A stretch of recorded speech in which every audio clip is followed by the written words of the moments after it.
para a penúltima aqui, que eu acho que é uma das mais interessantes, onde você pode ser mais criativo, na minha opinião. Libertar o potencial extraordinário de recursos, né, naturais do Alasca. E o trechinho que eles separaram aqui é o seguinte, ó. Aproveitar plenamente as vastas terras e recursos do Alasca para benefício da nação e dos cidadãos americanos que chamam o Alasca de lar. Então, amigo, se você aí tem uma fábrica pequena de aquecedores, por exemplo, Só não serve fábrica de geladeira, Molina. se você é bom em vender gelo para esquimó, sem brincadeiras, né? O Alasca é um território imenso, extraordinário, parece que aí cheio de recursos naturais mapeados, mas era um reduto ecológico, né? Uma área, né, que se explorava com bastante cuidado. Rony, o que você acha que o Trump quer dizer com isso, hein? Aproveitar plenamente. Às vezes uma palavra muda muito as coisas. Aproveitar plenamente. Na minha cabeça, sem restrição, sem muita regulamentação, né? As vastas terras do Alasca, né? E recursos do Alasca para benefício da nação e dos americanos que lá vivem. Então, companhias ligadas à exploração de recursos naturais. Vale do Rio Doce. Sim, mineração, perfuração, mas também coníferas, né? O que Floresta, tem manejo sim, florestal, né? manejo florestal, ou seja, Estados Unidos ainda depende muito da madeira do Canadá, né? Recebe muita madeira. E agora com as tarifas, né? Então parece que o interesse está claro. Explorar ao máximo os recursos naturais dos Estados Unidos em benefício do país, em benefício da sua população, da sua própria economia. Davi, profissionais né, além dos fabricantes de aquecedor, quem mais você acha que pode... Está claro que hoje a dominância de um país, ela não se dá mais simplesmente pelo poder econômico da moeda ou pelo tamanho do seu exército, é tecnologia. Tecnologia basicamente consome duas coisas: recursos naturais, que geralmente são extremamente raros para você produzir os equipamentos, e energia. São as duas coisas que um país precisa ter em abundância, principalmente sem depender de outros países, para que de fato ele seja dominante nessa frente de tecnologia. Estima-se que as reservas naturais do Alasca, que ainda foram muito pouco exploradas, conseguem dar aos Estados Unidos essa independência de recursos naturais necessários para se manter dominante tecnologicamente, desenvolvendo processadores de novas gerações. Se fala muito agora no processamento quântico, e isso exige tipos de minerais e materiais raríssimos no mundo. Então, quem detiver recursos minerais raros que vão dar poder de processamento e principalmente energia, vai dominar a tecnologia no mundo, e é isso que ele pretende fazer. A exploração do Alasca é isso, toda aquela história lá da Groenlândia está muito embasado nisso também por conta dos recursos naturais da Groenlândia como um todo, e não é diferente do Canadá, ou seja, toda essa área norte dos Estados Unidos é riquíssima em minerais raros, e é justamente essa sinalização que ele faz. A gente fala que foi o pior negócio da Rússia, né, ter vendido lá atrás o Alasca por míseros $8 milhões. Hoje valeria muito mais do que isso. Não só por isso, como por deixar, inclusive, de controlar toda aquela passagem ali do Estreito de Bering. Mas fato é que tem uma importância gigantesca o Alasca. A sinalização de Canadá e Groenlândia não é à toa, porque a dominância a partir de agora é tecnologia. E quem domina esses dois recursos vai ter protagonismo no mundo. E quem trabalha com esse tipo de exploração de recurso natural é quem vai ser muito beneficiado quando a gente fala de aplicação de Proposed Endeavor com interesse nacional. Faz uma semana, não sei se um de vocês atendeu, né? Um cliente meu de real estate aqui fez uma pergunta para mim. Eu falei, olha, chama lá. Aliás, se você quer falar com a equipe sobre essas dúvidas e etc., vou deixar o telefone aí, volare.com/contato. Mas olha a pergunta que ele me fez. A gente falando sobre Executive Order, falou sobre essa do Canadá. Não sei se vocês atenderam, responderam, respondam aqui, senão improvisem. Ele me perguntou, Ricardo, ia abrir uma agência de turismo para o Canadá, ou no Canadá, seria uma coisa de interesse nacional? Atenderia essas diretrizes de aproveitar plenamente as vastas terras e recursos para o benefício da nação e dos cidadãos do Alasca? O Alasca já tem um potencial turístico grande por causa dos cruzeiros. Tem cruzeiros que vão para lá na época do verão, movimentam um pouco da economia. Lembrando também que existe um incentivo financeiro do governo para as famílias que vão para o Canadá, que se mudam para o Canadá. Perdão, falei Canadá. Perdão, Alasca.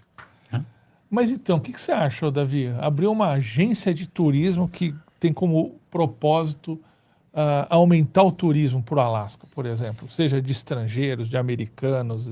É um endeavor que cabe aí ou precisamos pensar mais um pouco? Na verdade, a gente tem que lembrar que o endeavor ele precisa preencher 3 prongs, né? E um dos prongs é qual é o impacto que ele vai causar naquela região. Se a gente consegue demonstrar que aumentar o turismo no Alasca vai, de certa forma, promover essa política, ou seja, vai levar mais pessoas, levar mais recursos, que vai auxiliar, promover na política de liberar todo o potencial do Alasca, como ele fala, se a gente conseguir construir um endeavor nesse sentido, sim, pode fazer sentido e sim, pode aprovar um NW. Você sabe por quê? Ele me perguntou, ele teve ele fez uma proposta dessa para a Flórida.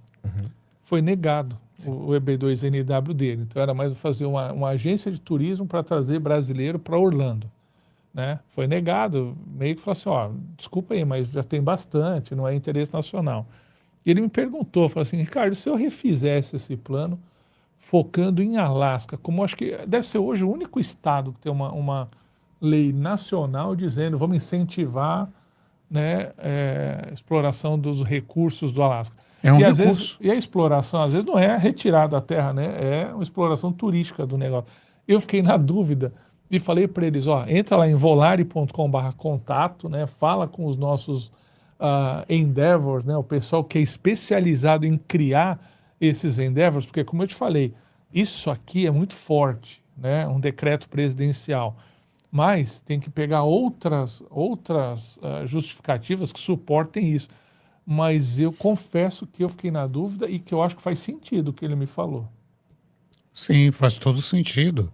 Principalmente se ele já começar a se preparar para desenvolver esse projeto. Vem para o Alasca, faça seus blogs, não, seus blogs, né? Mostrando as belezas dessa região, para que você já entre com material, mostrando que você já tem uma expertise, que você já tem potencial de demanda para esse grande projeto turístico, que realmente é um lugar muito bonito, né? Tem quantas pessoas não gostariam sonham a vida toda em ver as luzes do norte? A Aurora Boreal. Então você vê porque eu comecei esse tópico falando de um dos mais criativos, que eu achei muito criativa a interpretação dele da lei. Enquanto todos nós estamos pensando em extração de recurso natural, ele pensou nessa exploração sustentável turística, né? Então, pensa por aí também. Vamos chegar a uma conclusão em breve. E vamos para a última, que eu achei uma das mais bacanas também, que abre uma possibilidade que eu não via antes, tá? Do governo Trump, que é estabelecer o mês da educação profissional e técnica nos Estados Unidos, o mês de fevereiro, tá? Mas quando você pega uma das frases, dos parágrafos chaves do decreto, olha lá, ó, fazer investimentos na próxima geração, né? Investiremos na próxima geração e ampliaremos o acesso à educação profissional e técnica de alta qualidade para todos os americanos, que é uma coisa que se discute no mundo inteiro há muito tempo. Existe uma certa dicotomia entre a educação superior e a educação técnica, né? E agora o governo americano está dizendo com todas as letras, incentivar a educação profissional, educação profissionalizante, onde eu passei 10 anos da minha vida trabalhando, e técnica de nível secundário, né? De alta qualidade para todos os americanos, né? Eu achei uma mudança grande, né? Será que tem caminho aí para professores, instrutores, investimentos em escola técnica? Eu vejo um caminho bastante interessante, sim. Lembrando que, apesar dos Estados Unidos ser um país muito desenvolvido, não é a maioria da população que tem ensino superior.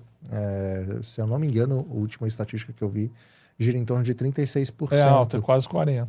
A população que tem ensino superior, mas a maioria da população não tem. É o high school que domina a maior parte da formação de todo mundo. E pensando numa política de industrialização do país, ou reindustrialização, trazer uma indústria forte para cá, trabalhadores técnicos especializados são muito importantes, principalmente se você pensa numa indústria mais robotizada, numa indústria mais tecnológica. Você precisa de profissionais que tenham esse tipo de qualificação que o simples ensino médio não vai dar, não vai trazer. Então faz todo sentido fortalecer. E sim, faz ainda mais sentido a aplicação de projetos que visam implementar educação técnica ou tecnológica aqui nos Estados Unidos. Então, business plan, escolas, né, plataformas de educação presencial, virtual, que promovam a educação técnica nos Estados Unidos, ou escolas presenciais também, né? Na área de saúde tem muita demanda, área de hospitalidade talvez, escolas de gastronomia, de hotelaria, escolas de mecânica, né? Escolas de informática, então ar-condicionado, refrigeração de uma forma geral, construção. Infindável, Né? infindável.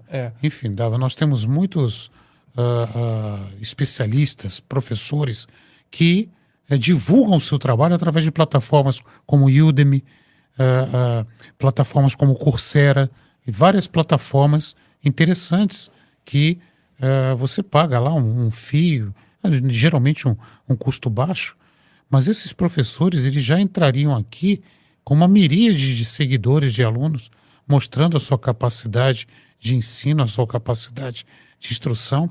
Isso está diretamente ligado a esse esforço dos Estados Unidos em tornar essa aquisição de conhecimento mais democrática para todos os americanos. E essa é uma área que o Brasil é bom, tem muitos bons profissionais, né? Você vê, a gente tem essas duas grandes instituições, o SESC, o SENAC e o SENAI, né? Na área de comércio e serviço, na área de indústria. A gente tem no Senar também, na área rural, né? Escolas técnicas, a gente sempre teve no Brasil. O Brasil, durante muito tempo, inclusive financiado pelos Estados Unidos, pelo acordo MEC-USAID, né? Que agora está também aí sobre escrutínio e tal, incentivou muito a formação técnica no Brasil em várias áreas. Quem sabe agora não chegou a hora da gente aproveitar a expertise que a gente tem em educação técnica para fazer uma proposta que seja de interesse nacional americano, né? É isso aí. Lembrando que nós apenas arranhamos a superfície, Exato. porque nós não teríamos tempo de falar de todas as ordens executivas que envolvem aqui trabalhadores de praticamente todas as áreas. Escolhemos aí, foram 9 ou 10, né? Para fazer, como o Valnei falou, né? Dar arranhamos a superfície, dar uma análise superficial, para que você, que se identificou com uma delas, possa conversar mais profundamente com eles, tá? Então, se isso te interessou, se isso te deu ideias, tá, de interesse nacional, de proposta de interesse nacional, você pode chamar volare.com/contato, tá? Pode falar com eles, pode falar com os nossos Endeavors, que são pessoas especializadas em criar propostas baseadas nas políticas declaradas de interesse nacional, né? Ou então, mais simples, manda o teu currículo, né, para análise gratuita, eles analisam e já antecipam para você, olha, estamos vendo possibilidades por esse visto ou pelo outro, não é isso?